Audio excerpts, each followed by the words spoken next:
今天我们做五花肉烧萝卜。五花肉1条，白萝卜2小颗，半颗大葱，1块生姜，调料花椒、大料、桂皮、香叶、料酒、生抽、老抽、冰糖、盐。先把萝卜洗干净，去了皮，切成大块的滚刀块。这些肉先切成段，大块的再改一下刀。姜拍一下，葱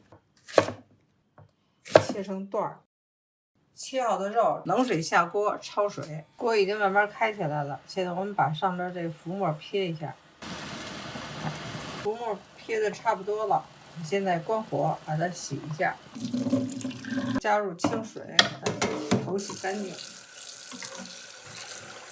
浮沫给它洗干净。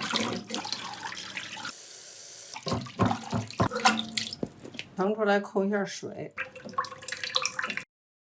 烧一锅开水，煮肉的时候使。炒糖色，这锅中呢加一点水，再加点油，烧开了加入冰糖，冰糖呢慢慢的融化，炒成糖色。炖肉调料：1片香叶，1小块桂皮，1颗八角，几粒花椒。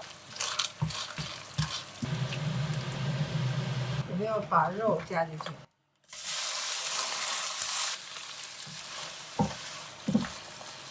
肉的颜色已经慢慢的在上来了，葱姜加进去，加入料酒20克，生抽酱油30克，10克的老抽酱油。现在这肉的颜色已经很漂亮了，萝卜倒进去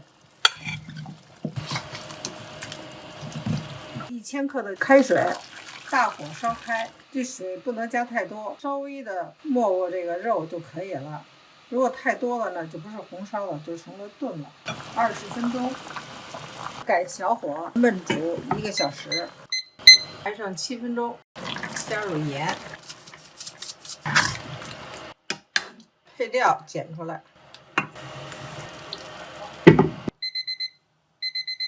时间到，我们的五花肉烧萝卜做好了。